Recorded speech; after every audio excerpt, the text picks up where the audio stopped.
కర్ణాటక పరిణామాలపై deputy CM DK Shivakumar clarity ఇచ్చారు. తామంతా ఏకతాటిపై ఉన్నామని క్యాడర్కు మెసేజ్ ఇచ్చారు.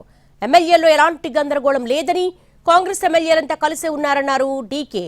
కాంగ్రెస్ లో ఎలాంటి గ్రూపులు లేవన్న డీకే ఏ ఎమ్మెల్యే నుంచి ఎలాంటి డిమాండ్లు లేవన్నారు. అంతేకాదు అందరినీ కలుపుకొని వెళ్లాలి అన్నదే తమ ఉద్దేశమన్నారు.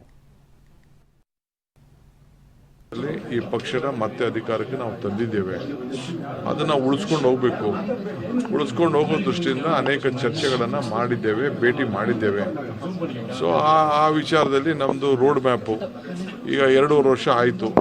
ನೆಕ್ಸ್ಟ್ 2.5 ವರ್ಷಕ್ಕೆ ಏನು ಹೊಸ ರೂಪ ಕೊಡಬೇಕು ಈ ರಾಜ್ಯಕ್ಕೆ ಅನ್ನೋದು ನಮ್ದೆಲ್ಲರೂ ಕೂಡ ಅವರವರ ಅಭಿಪ್ರಾಯಗಳನ್ನು ನಾವೆಲ್ಲ ಅದ್ರ ಬಗ್ಗೆ ಚರ್ಚೆ ಮಾಡ್ತಾ ಇದ್ದೇವೆ. ಅದೇನು ಬಿಟ್ಟರೆ ಬೇರೆ ವಿಶೇಷ ಏನಿಲ್ಲ ಸರ್. 2.5 ವರ್ಷದ ರೋಡ್ ಮ್ಯಾಪ್ ಅಂದ್ರೆ ಅದು ಸಹಜವಾಗಿ ಶ್ರಮ ಪಟ್ಟಂತ ಡಿಕೆ ಶಿವಕುಮಾರ್ ಅವರಿಗೆ ಮೀಸಲಿರುವ ವರ್ಷಗಳು ಅಂತ ಏನು ಆ ಥರ ಏನಿಲ್ಲ. ಆ ಥರ 2.5 ವರ್ಷ ಇದು ನನಗೆ ವೈಯಕ್ತಿಕವಾದ ವಿಚಾರ ಏನಿಲ್ಲ.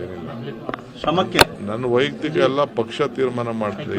ಇಲ್ಲಾರು ನಂದಾಗಲಿ ಸಿದ್ದರಾಮಯ್ಯನವ್ರದ್ದು ಯಾವುದೂ ಇಲ್ಲಿ ವೈಯಕ್ತಿಕವಾದ ವಿಚಾರ ಇಲ್ಲ. ನಾವಿಬ್ಬರೂ ಪಕ್ಷ ನಮ್ಮನ್ನ ಗುರುಸಿದೆ.